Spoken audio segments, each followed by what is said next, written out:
네, 다 함께 자리에서 일어나셔서 찬송가 625장 찬양 드림으로 오순절 후 10번째 주일 예배를 하나님 앞에 드리겠습니다.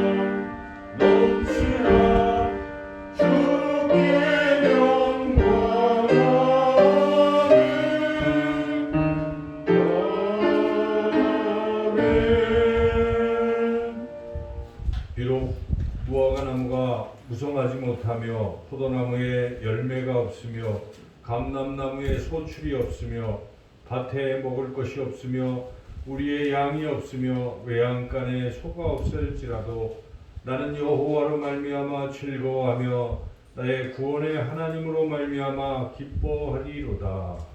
아멘.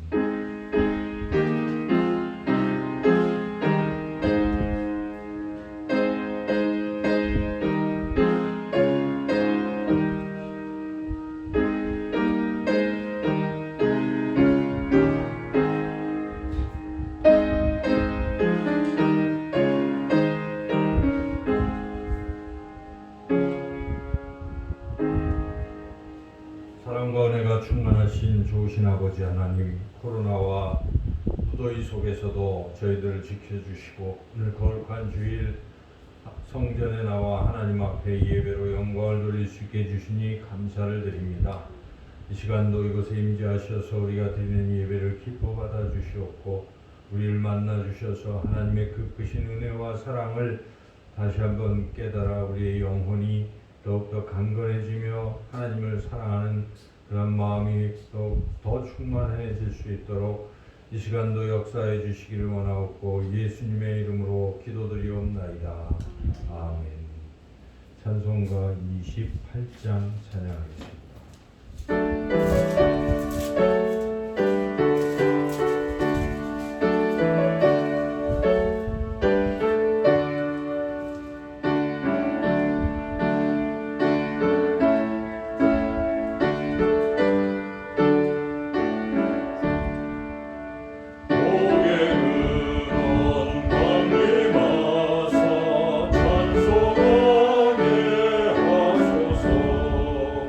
한량 없이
시편 133편 말씀 한 절씩 교독하겠습니다.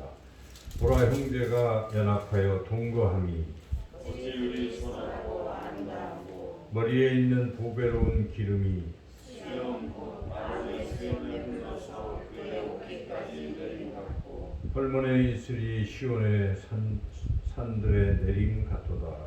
거기서 여호와께서 복을 명령하셨나니 곧 영생이로다. 아멘. 지난 한 주간의 우리의 삶을 살펴보며 우리의 죄와 허물을 하나님 앞에 고백하는 기도를 드리겠습니다. 주보의 고백의 기도문으로 함께 기도드리겠습니다. 공중에 나는 새를 보라, 창고에 모아들이지 않아도 하늘 아버지께서 먹이신다고 말씀하신 주님, 세상 걱정에 얽매이지 말고 믿음으로 살라는 가르침인 것을 잘 알고 있습니다. 하지만 저희들은 지난 한 주간 동안 무엇을 먹을까, 무엇을 마실까, 무엇을 입을까 온통 세속의 걱정에 매여 살았습니다. 기도하지 않음으로 영적 분별력이 점점 무뎌졌고 진리를 떠나 살다 보니 완악한 마음을 가지게 되었습니다. 귀한 직분 주신 것을 소홀히 하며 육체의 정욕을 따라 헛된 일에 시간과 물질과 능력을 낭비하였습니다. 이웃과 더불어 화평하지 못했고 진심으로 하나님을 사랑하지도 못했습니다. 하나님의 뜻을 알고도 멀리 떠나 살았던 저희들의 죄를 용서해 주옵소서. 다른 불안 마음을 부드럽게 고쳐주시고 부정한 말과 행동은 정결하게 씻어 주옵소서. 예수님의 이름으로 이 고백의 기도를 드립니다. 아멘. 계속해서 하나님과 나만이 하는 은밀한 제도 고백하겠습니다.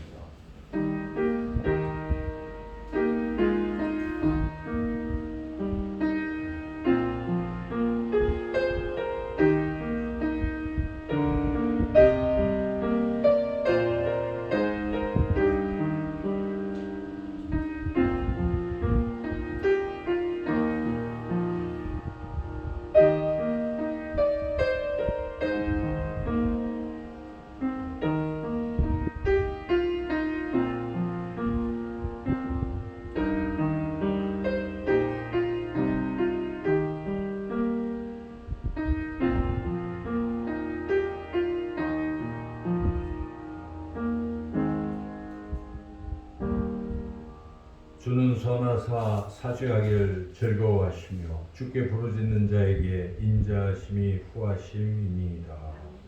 아멘. 251장 찬양하겠습니다.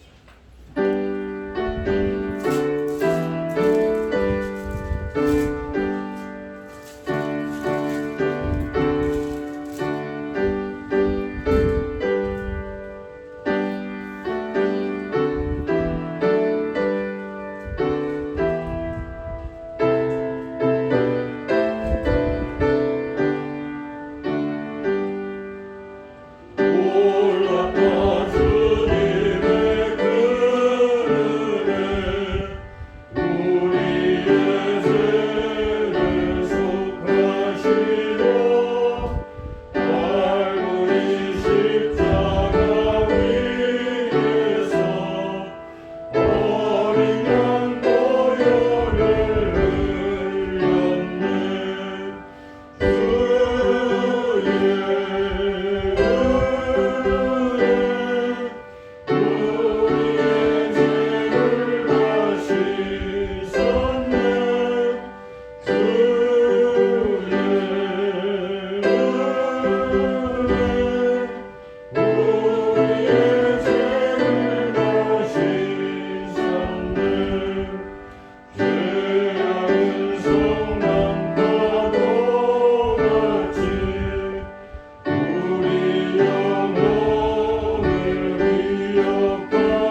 자리에 앉으시겠습니다. 이 시간 우리가 다 함께 우리 예수님께서 가르쳐 주신 기도를 함께 드리겠습니다. 하늘에 계신 우리 아버지, 아버지의 이름을 거룩하게 하시며 아버지의 나라가 오게 하시며 아버지의 뜻이 하늘에서와 같이 땅에서도 이루어지게 하소서. 오늘 우리에게 일용할 양식을 주시고 우리가 우리에게 잘못한 사람을 용서하여 준 것 같이 우리 죄를 용서하여 주시고 우리를 시험에 빠지지 않게 하시고 악에서 구하소서. 나라와 권능과 영광이 영원히 아버지의 것입니다. 아멘.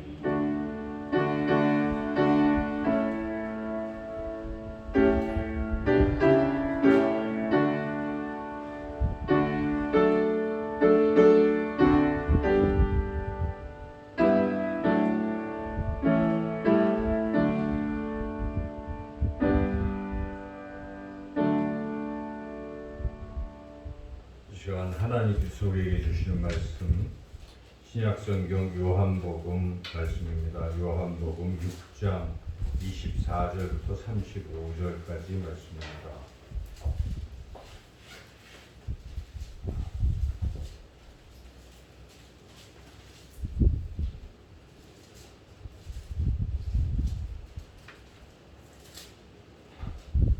요한복음 6장 24절부터 35절까지 말씀, 제가 말씀을 봉독하겠습니다.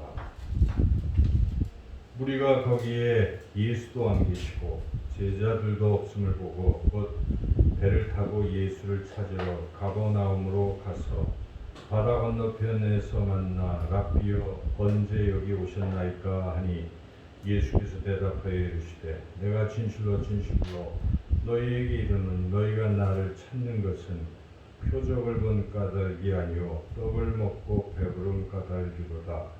썩을 양식을 위하여 일하지 말고 영생하도록 있는 양식을 위하여 하라. 이 양식은 인자가 너희에게 주리니 인자는 아버지 하나님께서 인치신 자 아니라. 그들이 묻되 우리가 어떻게 하여야 하나님의 일을 하오리이까.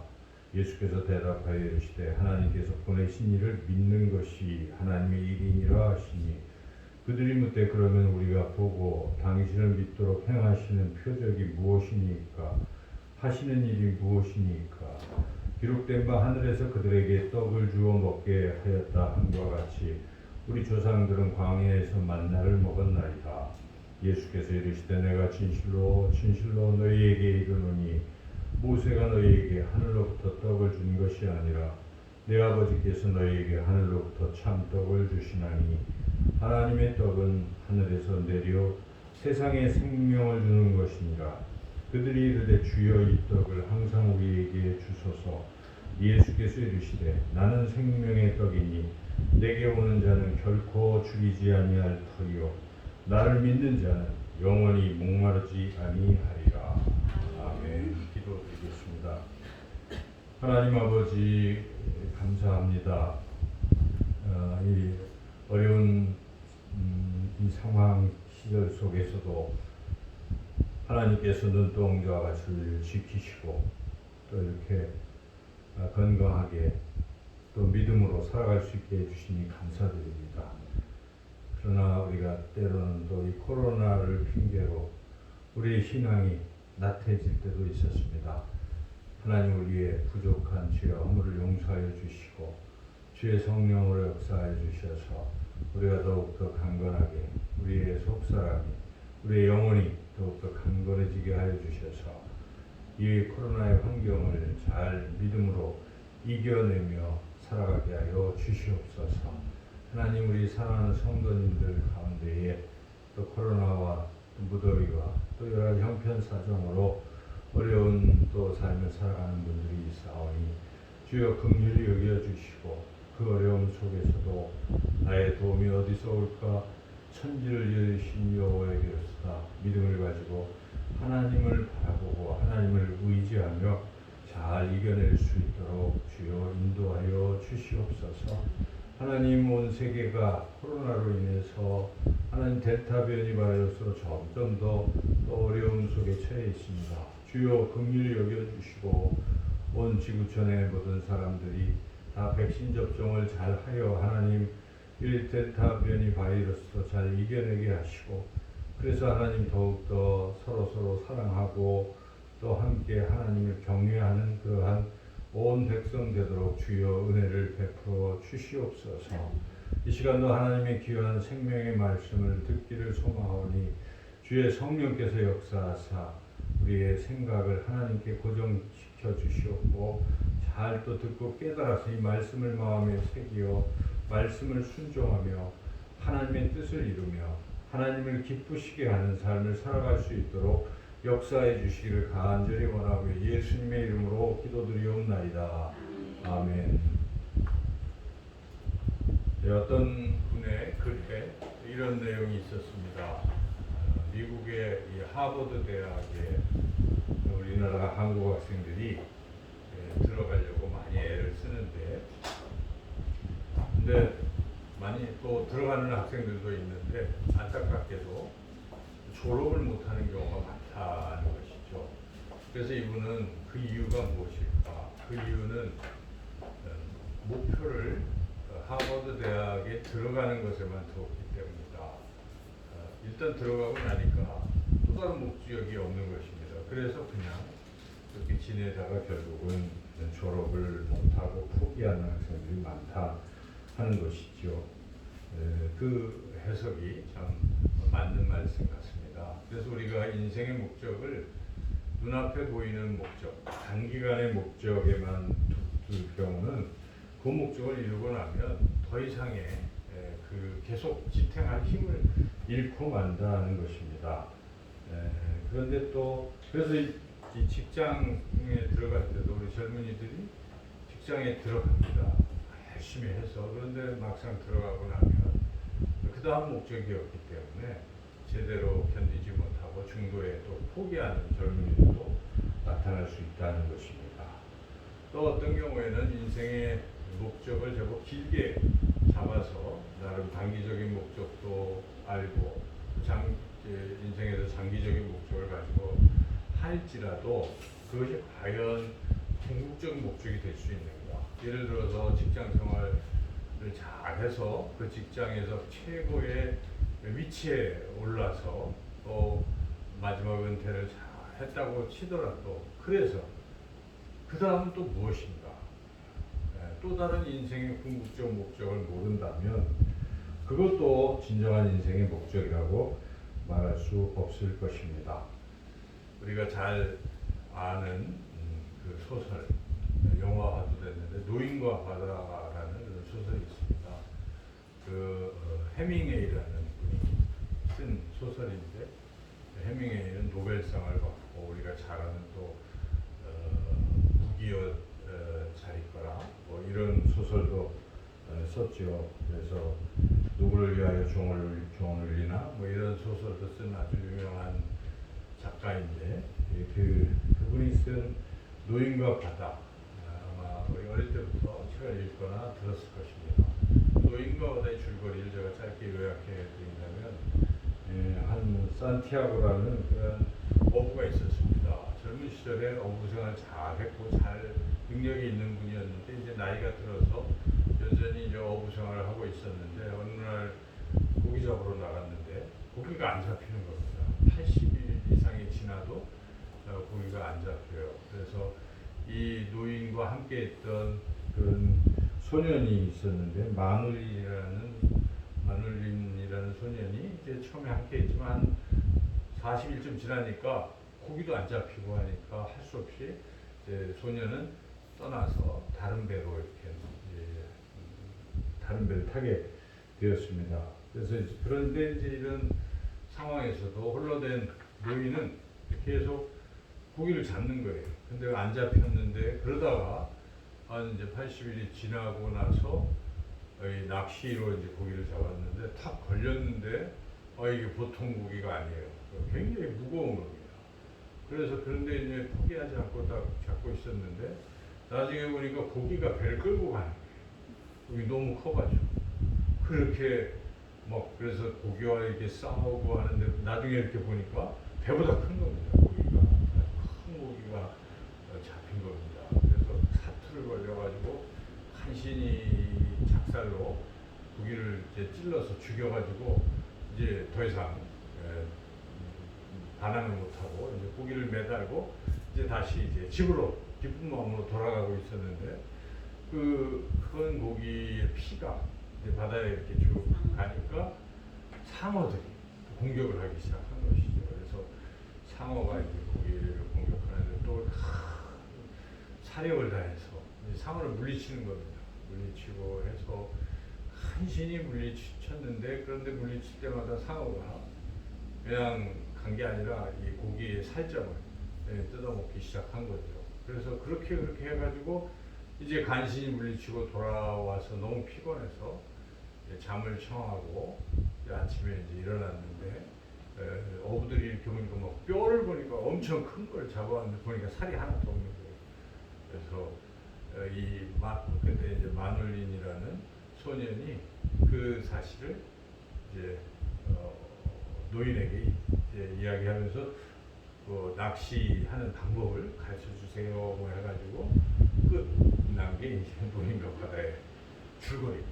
그러니까 이거를 우리가 이제 읽으면서 이게 노벨상까지 받았기 때문에 여러 가지 생각들을 하게 되죠. 그래서 어떤 사람들은 이 소설을 읽으면서 많은 감동을 받고 그래 뭐 아무런 소득이 없지만 인생 그 삶의 과정에서 힘들어도 소득이 없어도 열심히 인내하면서 사는 거야 이런 교훈을 얻을 수도 있고 또 한편으로 생각해 보면 이게 뭐냐 결국 인생을 그렇게 사투를 벌이고 죽을 고생을 했는데 결국 남는 건 뼈밖에 안 남는 것이라면 인생이 허무하지 않겠는가 이런 생각도 할 수 있는 거죠. 다양하게 해석이 가능한데 우리가 이 소설을 생각해 볼 때 과연 인생의 목적이 무엇인가? 우리가 무엇을 위해서 사는 것이고 무슨 것을 얻고 사는 것이고 또 얻는다 해서 그것이 인생의 목적을 달성한 것인가? 또 못 얻는다고 해서 인생에 실패한 것인가? 여러 가지 생각할 수가 있습니다. 그래서 우리는 왜 사는가? 무엇을 위해 사는가를 좀 심각하게 생각해 볼 필요가 있습니다. 절 어린 시절부터 생각해야 될 수도 있고 이렇게 이제 노년에 하나님께 가는 이제 이런 시기에도 우리가 우리 인생을 점검해보고 남은 인생 무엇을 위해서 살 것인지를 깊이 생각할 필요가 있다는 것이죠. 근데 오늘 하나님께서 주신 이 말씀은 우리 예수님께서 무엇을 위해 살아야 할지를 우리에게 분명히 깨닫게 해주시는 아주 귀한 말씀입니다. 그래서 여기 군중들은 무엇을 위해서 살아가고 있습니까? 여기 등장하는 군중들은 먹을 양식을 위해서, 먹을 것을 위해서 살아가고 있다는 거죠. 26절 한번 같이 읽어보겠습니다. 예수께서 대답하여 이르시되 내가 진실로 진실로 너희에게 이르노니 너희가 나를 찾는 것은 표적을 본 까닭이 아니요 떡을 먹고 배부르는 까닭이로다. 그래서 요한복음 요 부분의 앞에 말씀은 바로 그 유명한 오병이어 기적의 이야기입니다. 우리 예수님께서 사흘 동안 굶주린 그 군중을 보시고 불쌍히 여기셔서 그들에게 물고기 2마리 떡 5개로 배불리 이렇게 먹여주신 것이죠. 그들은 졸지에 그 배고픔을 면하고 배부를 얻고 만족했어요. 그래서 참 만족해서 예수님을 임금 삼으려고까지 했지만 예수님은 단지 육신의 양식을 위해서 오신 분이 아니기 때문에 그 자리를 이제 피하시고 그래서 제자들과 함께 지금 가버나움 쪽으로 그냥 배를 타고 가신 것입니다. 그런데 군중들이 예수님이 어디 가셨나 또 찾은 겁니다. 그래서 드디어 알고 다 또 왔어요. 가버나움에. 그래서 지금 예수님께 이렇게 몰려든 것이죠. 그때 예수님께서 그 군중들에게 하신 말씀, 우리가 읽었던 26절 말씀입니다. 너희들이 나를 자꾸 찾고 쫓아오는 것은 바로 그 양식을 위해서 쫓아오는 것이구나 하고 예수님께서 이렇게 말씀하신 것이죠. 참 열심히 찾는 사람들이죠. 예수님에게 이 먹을 양식을 먹기 위해서 그렇게 예수님 피하셨건만 끝까지 찾는, 그래서 굉장히 열심으로 보이지만은 과연 이들이 찾는 것이 제대로 찾는 것인가 하는 것이죠. 우리 인생도 참 치열하게 어찌 보면 이 먹을 양식을 위해서 살아가는 거예요. 살기 위해서 먹는다는 소리가 있을 정도로 먹기 위해서 산다. 그래서 우리가 이 먹는 것이 참 중요하니까 우리 생업을 위해서 참 치열하게 사는 것이고, 그것이 뭐 결단코 잘못됐다고 말하기는 어렵지요. 그러나 과연 이 먹는 것, 이것이 인생의 궁극적 목적인가 하는 것입니다. 우리 예수님은 이 인생의 목적이 아니다 하는 것을 지금 이들에게 깨우쳐 주고 계십니다. 그래서 이어서 계속 예수님 말씀하시는데 27절 말씀입니다. 27절도 같이 한번 읽어보겠습니다. 썩을 양식을 위하여 일하지 말고 영생하도록 있는 양식을 위하여 하라. 이 양식은 인자가 너희에게 주리니 인자는 아버지 하나님께서 인치신 자니라. 예수님의 답변은 분명한 것입니다. 썩을 양식을 위하여 사람들은 다 살아가고 있지만 그것이 아니라는 것입니다. 썩을 양식이 아니라 영생하는 양식이라는 것입니다. 이것을 내가 주겠다고 예수님이 말씀하시는 것이죠. 그래서 우리는 무엇을 위해서 살아가야 할 것인가? 단순히 썩을 양식만을 위해서 사는 것은 인생의 궁극적 목적이 아닌 것입니다. 주님이 말씀하시는 것처럼 우리는 영생하는 양식, 그것이 우리 삶의 목적이 되어야 한다는 것입니다. 무엇을 위해서 살아갈 것인가? 썩을 양식인가? 영생하는 양식인가? 예수님 말씀하신 대로 우리는 영생하는 양식을 위해서 살아가야 한다는 것이죠. 우리는 그러면 어떻게 하면 영생을 얻을 수 있는가? 예수님은 이 영생을 얻는 방법을 지금 쭉 말씀해 주신 것이죠. 오병이어의 단순히 육적인 양식만을 위한 것이 아니라 그것을 통해서 너희들이 정말 추구해야 될, 너희들이 얻어야 될 것은 영생이라는 것을 말씀하시고 그들과 쭉 대화를 하신 다음에 오늘 본문의 맨 마지막 절인 35절에서 결론을 말씀하고 계십니다. 35절 말씀을 같이 한번 읽어보겠습니다. 예수께서 이르시되 나는 생명의 떡이니 내게 오는 자는 결코 줄이지 아니할 터이요 나를 믿는 자는 영원히 목마르지 아니하리라. 예수님께 와서 찾는 건 좋은데 예수님을 믿어야 된다는 것입니다. 그 썩을 양식만 얻으려고 하는 것이 아니라 예수님을 바라보고 예수님을 믿으라는 것입니다. 우리가 교회를 왜 나오고 있습니까?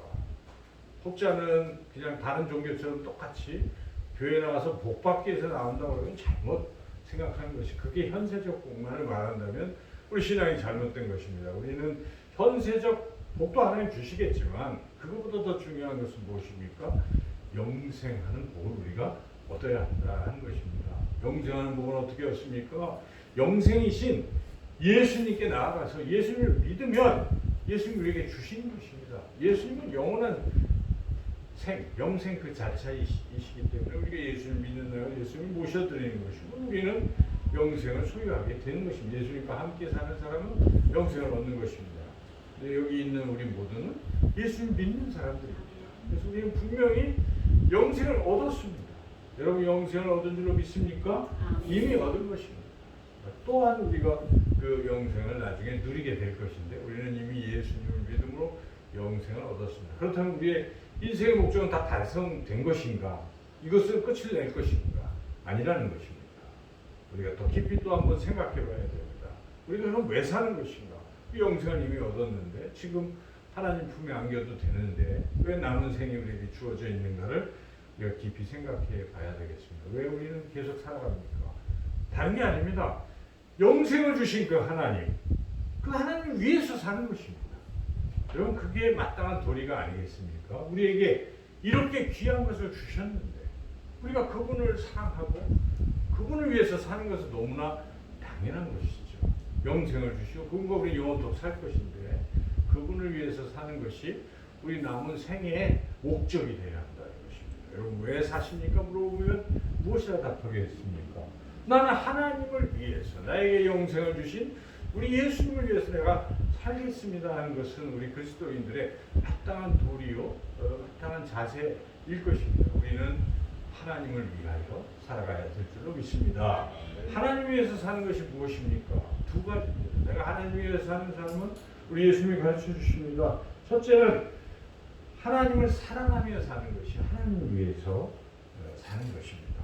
그래서 우리 예수님께서 마태복음에서 이렇게 말씀하십니다. 마태복음 22장 37절로 38절 예수께서 이르시되 네 마음을 다하고 목숨을 다하고 뜻을 다하여 주 너희 하나님을 사랑하라 하셨으니 이것이 크고 첫째 되는 계명이요.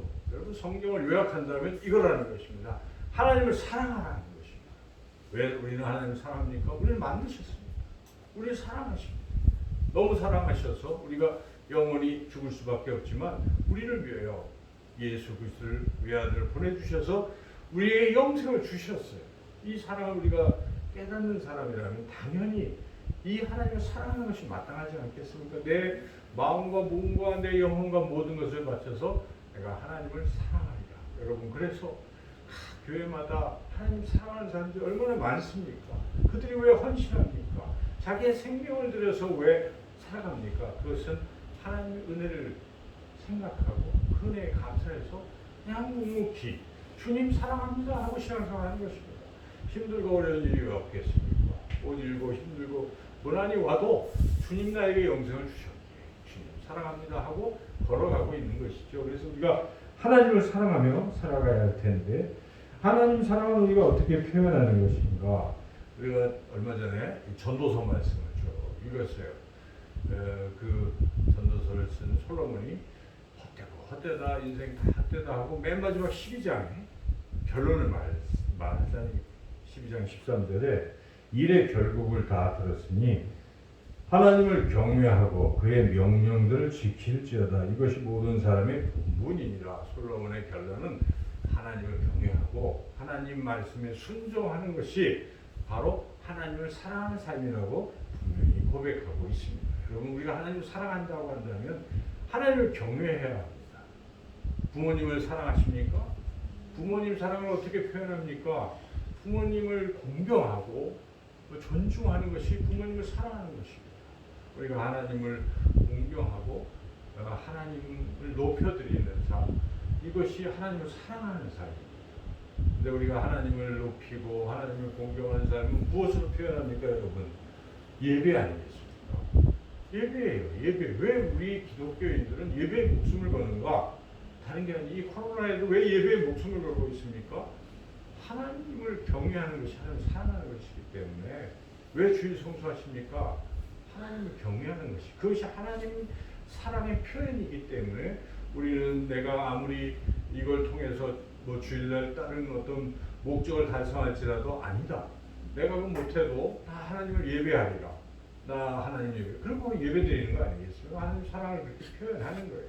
그렇게 우리는 이렇게 예배를 통해서 하나님에 대한 경외심을 표현하고 하나님 사랑을 표현할 수가 있습니다. 그런데 주일날 모여서 예배 드리는 것만 아닙니다. 성경은 그것 말고도 삶으로 예배를 드리라고 분명히 또 말씀하고 있습니다. 하나님께서 사도 바울을 통해서 그러므로 형제들아 내가 하나님의 모든 자비하심으로 너희를 권하노니 너희 몸을 하나님이 기뻐하시는 거룩한 산 제물로 드리라. 이는 너희가 드릴 영적 예배입니다. 우리가 드릴 예배, 영적 예배는 우리의 몸을 거룩한 산 제물로 드리는 것입니다. 살아있는 제물이라는 것은 날마다 살면서 예배하라는 것입니다. 날마다 주일뿐만 아니라 나머지 월요일에서 토요일까지 우리의 삶 가운데서도 우리의 삶 자체가 하나님 앞에 향기로운 산제물로 드려지고 있는 것입니다. 그래서 우리가 삶을 통해서 하나님을 기쁘시게 하며 하나님을 예배할 수가 있는 것이죠. 그렇게 우리의 삶이 온통 하나님을 예배하는 삶, 그것이 하나님에 대한 사랑의 표현이고, 그리고 부모님을 우리가 사랑한다면 부모님이 말씀하시는 건 거역하지 않습니다. 사랑하기 때문에 부모님 말씀에 우리가 순종하지 않습니까? 마찬가지입니다. 하나님을 사랑한다는 것은 하나님 말씀하시면 듣는 것입니다. 듣고 순종하는 것입니다.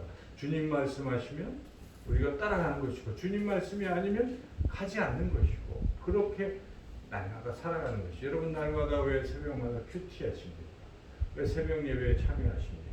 새벽 예배를 통해서 하나님의 말씀을 듣기 위함입니다. 들었다면 하루 종일 그 말씀을 묵상하고 말씀대로 순종하고 사는 것이에요. 그렇게 살아가는 모습이 하나님을 사랑하는 삶입니다. 내가 하나님을 사랑한다고 어떤 기회가 있을 때만 입으로 고백하는 것이 아닙니다. 우리의 삶 전체가 이렇게 하나님을 예배하고 하나님 말씀 잘 듣고 그 말씀에 이렇게 순종하고 살아가는 그 사람이 바로 하나님을 사랑하는 삶입니다. 그 사람이 영생을 얻은 사람입니다. 그것에 대한 감사를 표현하고 살아가는 것이죠. 그래서 우리는 그렇게 하나님 사랑을 표현하며 살아가야 합니다. 또한 하나님 사랑은 하나님께 영광을 돌림으로 또 표현할 수가 있습니다. 하나님이 우리를 지으신 목적이 무엇입니까? 그것은 하나님의 영광을 위한 것입니다. 내 이름으로 불려지는 모든 자, 곧 내가 내 영광을 위하여 창조한 자를 보게 하라. 그를 내가 지었고 그를 내가 만들었느니라. 하나님 우리를 만드신 목적은 하나님의 영광을 위한 것이라고 이사야서는 분명히 말씀하고 있습니다. 그래서 우리는 항상 사도 바울의 고백처럼 먹든지 마시든지 무엇을 하든지 다 하나님의 영광을 위하여 하라 하는 말씀대로 우리가 그렇게 살아가는 것입니다.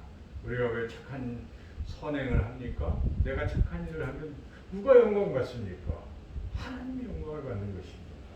내가 착한 일은커녕 악행을 일삼는다면 누구의 영광을 가리는 것입니까? 하나님의 영광을 가리는 것입니다. 그럼 우리가 살면서 이웃들과의 관계에서도 항상 선하게 사는 것입니다. 손해보기도 하고 선하게 이웃들의 어떤 유익을 위해서 우리가 그렇게 살아간다면 그들도 알 것입니다. 저 사람은 예수님 믿는 사람이야. 그러면 그들이 누구에게 영광을 돌리겠습니까? 하나님께 영광을 돌리고.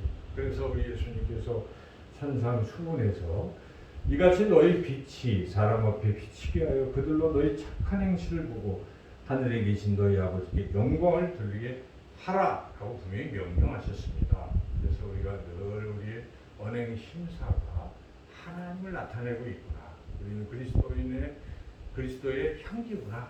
그리스도의 편지구나. 이런 생각을 가지고 우리 또 한 주간도 언행 심사를 조심하며 나를 통해 하나님의 영광이 드러나야지. 이런 마음으로 살아간다면 그것이 하나님을 사랑하는 삶입니다. 또 하나님을 사랑하는 삶은 하나님께 최우선순위를 두는 삶입니다. 우리 예수님 말씀하십니다. 그런데 너희는 먼저 그의 나라와 그의 의를 구하라. 그리하면 이 모든 것을 너희에게 더하시리라. 하나님 우리를 보시는 가장 그 중심이 무엇입니까? 하나님께 우선순위를 두는가 아닌가 하는 것입니다. 우리가 뭐 행동이 많은 큰 그것이 아니더라도 마음이 항상 내가 하나님이 제일 최고야. 나한테는 첫째가 하나님이야. 이런 사람들이 있잖아요. 그래서 뭐든지 하나님께 먼저 하는. 그래서 하나님께서 이스라엘 백성을 가르칠 때 너희가 첫 새끼, 첫 소산물이 있으면 내 것이다 이렇게 말씀하시죠. 초태생 다 내 것이다. 장자 내 것이다 이렇게 말씀하시는 게 무엇입니까? 훈련시키게 하는 것입니다. 우선순위 첫 번째는 하나님이다. 그렇게 훈련시키신 것입니다. 우리 그리스도인들이 그렇게 사는 것입니다. 여러분 항상 가장 먼저 무엇부터 생각합니까? 하나님부터 생각하는 것입니다. 내 자신이 아니라 내 가족 보다도 더 우선순위를 하나님께 두는 것입니다. 그러면 하나님이 우리 그 사랑을 보시고 우리에게 더 큰 복을 주신다는 것입니다. 여러분 아브라함이 내 독자 이삭을 내게 바치라 얼마나 소중합니까? 그런데도 바치라 말씀하십니다. 뭘 보시려고 하는 것입니까? 하나님께 우선순위를 두는 걸 보시는 것입니다. 아브라함이 이삭을 하나님께 드릴 때 하지 마 하고 내가 다 이제 봤다. 네 마음을 봤다 하고 미리 준비해 두시고 축복하시는 거 아니겠습니까? 이게 삶의 원리예요. 그래서 우리가 항상 모든 삶에서 최우선순위를 하나님께 두는 것입니다. 그것은 남에게 보이게 하는 것도 아니고 하나님과의 나와의 1대1의 관계인 것이. 그럴 때 우리가 하나님께 최우선을 둔다면 그 사람을 하나님 사랑하는 것입니다. 그게 사랑 아니겠어요? 남녀간에도 사랑을 우리가 어떻게 합니까? 그 사람을 가장 소중하게 여기면 사랑이라고 하지 않습니까? 우리가 하나님을 가장 소중하게 여기면 하나님을 사랑하는 것이죠. 이와 같이 하나님을 사랑하는 그런 삶, 그것이 하나님을 위한 삶이고 영생을 얻은 사람들이 마땅히 사는 그런 삶의 모습이라는 것입니다. 두 번째로 크게 보면 하나님을 위한 삶은 이웃을 사랑하는 삶입니다. 우리는 하나님을 위해서 하나님을 사랑하고 하는 것까지는 이해가 가는데 이웃사랑이 왜 하나님 사랑과 연결이 되어 있는가? 왜 연결되어 있습니까?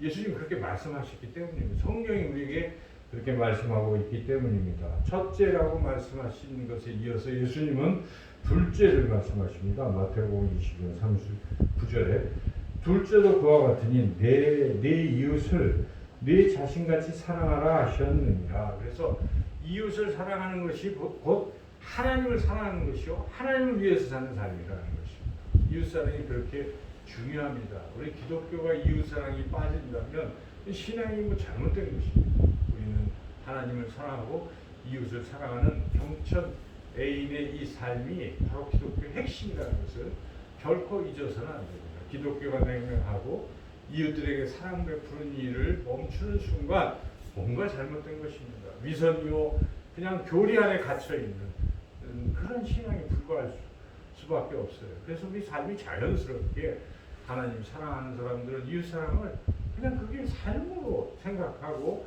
이웃을 위해서 살아가는 것이죠. 그러한 삶. 그래서 이웃사랑의 삶이 곧 하나님을 위한 삶인데 그러면 우리가 이웃사랑을 어떻게 표현해야 되겠습니까? 성경은 그 부분에 대해서 에베소 4장 32절에 아주 잘 말씀해 주고 있는데 서로 친절하게 하며 불쌍히 여기며 서로 용서하기를 하나님이 그리스도 안에서 너희를 용서하신 것 같이 하라. 저는 이게 친절, 동정심, 용서 이게 이웃사랑의 가장 귀한 것들이 아닌가 그렇게 생각합니다. 그래서 첫째는 친절해야 돼요. 기독교인이 이웃들에게 막 불친절하기 시작하면 이건 사랑한다고 말할 수 없어요. 여러분 불친절한 듯 나는 너를 위해서 뭘 한다? 이게 좀 앞뒤가 안 맞는 거 아니겠어요? 벌써 그 사람을 사랑하면 어떻습니까? 마음이 친절해요. 부드러워요. 온유해요. 그래서 부드럽게 우리가 말하고 따뜻하게 말해주고 친절하게 예의를 갖추고 하는 것이 참 중요하죠. 우리 벌써 말하는 것도 그렇게 친절할 필요가 있어요. 두 번째는 동정심이 있어야 됩니다. 그 아픈 사람 보고도 그냥 지나치는 레위인과 그 제사장들, 그 사람들이 이웃사랑이라고 말할 수 있겠습니까? 예수님이 아니라고 하지 않습니까? 그래서 아픈 사람 보면 같이 아파하고 불쌍히 여기는 이 마음, 이게 굉장히 중요해요. 사랑의 기초라는 것입니다. 긍휼한 마음, 그리고 참 어렵지만 용서도 들어가는 것입니다. 이웃 사랑할 때는 용서해줘야 됩니다. 그 사람이 와서 잘못했다고 하면은 70번에 7번도 용서하라고 우리 예수님께서 베드로에게 가르쳐 주시지 않았습니까? 그래서 용서하는 거예요. 용서를 또 해주고 또 해주고 우리가 이게 참 정치 이런 거 보면은 어떻습니까? 보복으로 일관하고 과거에 잘못했다고 해서 그 보복하고 있고 근데 결국 또 자기도 잘못한 거예요. 나중에 보면은 그렇잖아요. 또 보복하고 우리 대한민국 정치가 이게 잘못된 거 아니겠습니까? 보복으로 일관하고 있는 거예요. 보복 다음 또 보복 악순환. 우리 그리스도인은 악순환의 걸 끊어야 돼요. 좋은 순환으로 만들어요. 용서하는 거예요. 우리 돌아가신 김대중 대통령께서 그 용서했지 않습니까? 참 아름다운 전통이에요. 그렇게 해서 이게 딱 끊어지는 겁니다. 우리가 삶에도 우리가 다른 사람과의 관계에서도 그 사람이 나한테 잘못한 게 분명히 있겠지요.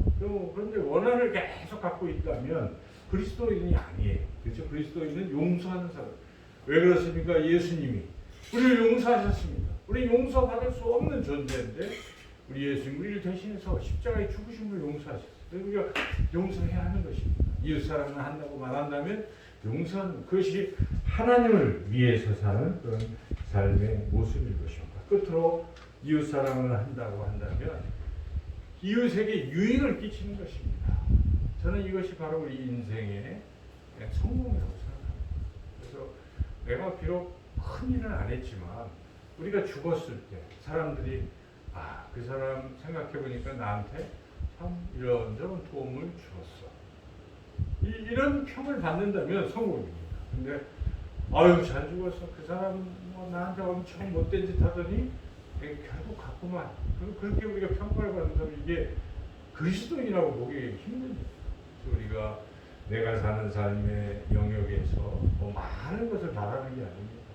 관계를 맺는 사람들에게 유익을 끼치는 것입니다. 직업이 무엇입니까? 직업은 참 다양하잖아요. 많은 수많은 직업들이 있지만은 어떤 일을 하든 똑같은 목적이 있어요.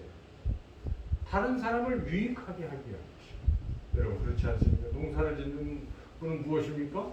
돈을 벌기 위한 것이 아니고, 물론 그것도 부수적으로 주어지는 것이지만, 내가 이 농사를 잘 지어서 사람들이 배불리 먹게 된다면 이 얼마나 큰 유익이겠습니까? 서비스업도 그 일을 하니까 다른 사람들이 다 유익해지는 거예요. 그래서 어떤 일을 하든 여러분 그 목적만 분명히 하면 그게 남들에게 유익하게 할 수 있어요. 내가 하는 그 일에서 내가 그렇게 하면 그 사람은 굉장히 유익해지는 거예요. 그러면 성공한 인생인 것입니다. 많은 업적을 이룬 게 아니고 나 때문에 누군가 행복할 수 있다면 그건 그 유익한 거예요. 그렇게 그게 바로 이웃 사랑이요. 그렇게 할 때 하나님 위해서 사는 것입니다. 제가 상당히 광범위하게 말씀을 드렸지만 성경이 그렇게 우리에게 말씀하시는 것이고, 우리는 이미 예수님을 믿음으로 가장 소중한 영생을 얻었어요. 우리 인생의 목적은 제대로 이루어지고 있는 것입니다. 그런데 그 영생을 주신 그 하나님을 생각하면 이제 남은 여생은 하나님을 위해서 사는 것이고, 하나님을 사는 길은 하나님 사랑하고 이웃 사랑하고 그렇게 살아가는 것입니다. 여러분이 지금까지 살아오시던 그 모습이 그런 삶인 것이죠.